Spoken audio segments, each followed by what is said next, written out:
one of the best prime minister of Britain, Winston Churchill,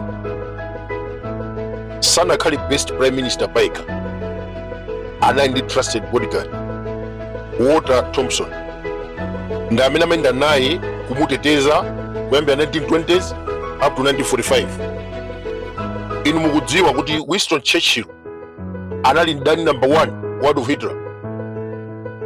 Bodyguard ameneyu Walter Thompson nda amene amamuteteza ku ziwembu zosiyanasiyana. Kumalawi kuno Norman Chisale, trusted bodyguard wa IPM, wakhala naye kuyambira 2012 up to date. Tikukumbukira 2019 mu nthawi mademo anthu ambiri kuphatikiza Namiwa anasiya ntchito ku State House. Norman Chisale anali pomwepo. Ende ndikupitirizabe ntchito yanga kugwira yomuteteza Peter Mutharika, ndipo ndidzamutetezabe, ndipo ndikanamuteteza palibe munthu amene angandiopseze chifukwa choti ndikutani ndikunteteza Peter Mutharika. Iyayi ndi ntchito imene ineyo ndinalolera kuti ndikhoza kufa, ndikhoza kumwalira chifukwa choti ndikunteteza Peter Mutharika. Ndiye lero mmene wapya kukubwera Namiwa akutumidwa ndi anthu ena, ndikumena kuti ayi Achisalewo akumukhomerera. Timafuna tiwafunsa Namiwa anamenyedwa ku Lilongwe ndi anyamata azikwachi, komatu tikudziwa kuti nyamata amene amamenya Namiwa Nelson Chimpokosa anali bodyguard wake. Nelson Chimpokosa apart from kunena kuti yeye ndi wa MCP amendanso ndi Namiwa ngati bodyguard. Ndizodabwisa kuona Nelson Chimpokosa akumenya Namiwa kumademo amenechi.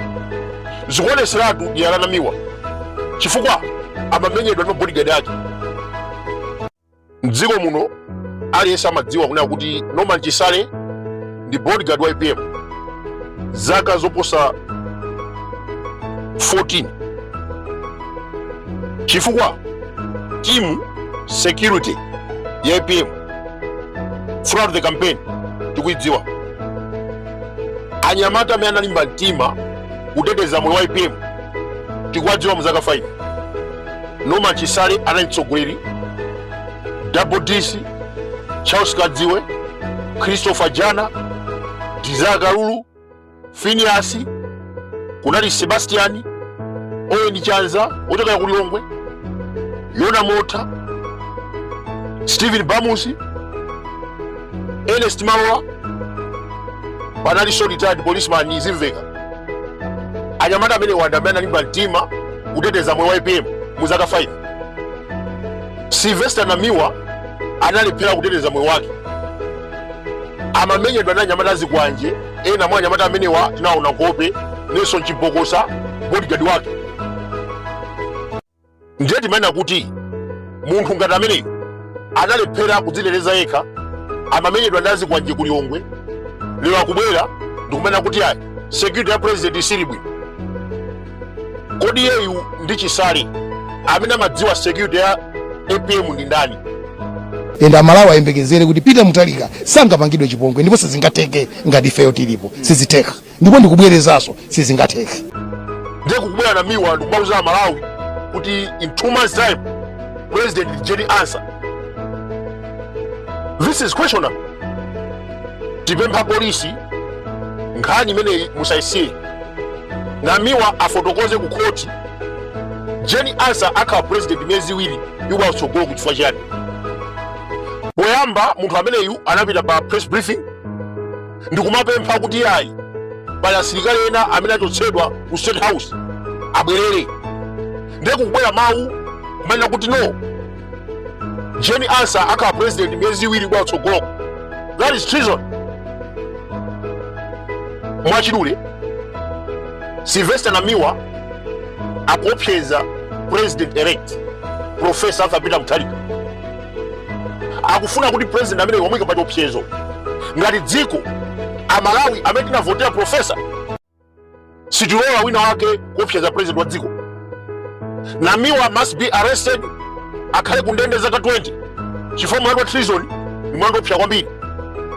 Mawu amene walankhula kunena kuti in the next 2 months the next president of this country is Dr. Jenasa. Ndakukhala chaka chimodzi afuna kulanda boma.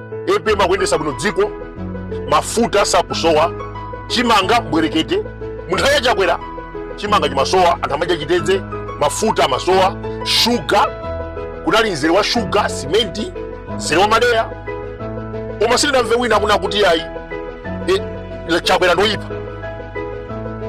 Just because APM is Democrat, musamutole. Kulankhula kobulukira kumana kuti ayi miyezi iwiri patsogolo ku President Jenasa. That is not freedom of expression. Anamiwa press briefing every week. Timadziwa kutanywa. And this time around tikupempha polisi agwire ntchito yawo. Munthu akongeresi akanangomukhapa ndikumupha.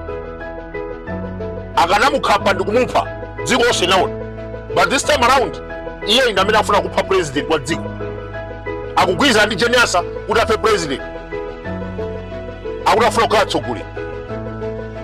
Ngati dziko sitilola wina wake kulanda boma. Ngati mufuna kulanda boma dikira 2030 mudzeme pa chisankho amalawi adzakuvotereni. Pempho lina limene tikupempha kwa Norman Chisali, osafoka osatopa, gwirani ntchito imene mumagwira kuyambira 2012. Munalumbira kuti mudzafera APM.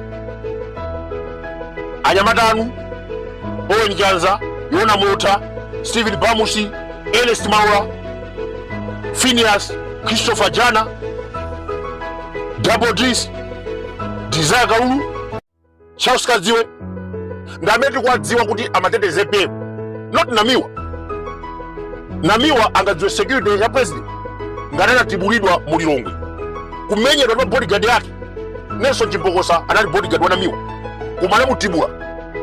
Dziko likuona. Akulu. History is the best teacher.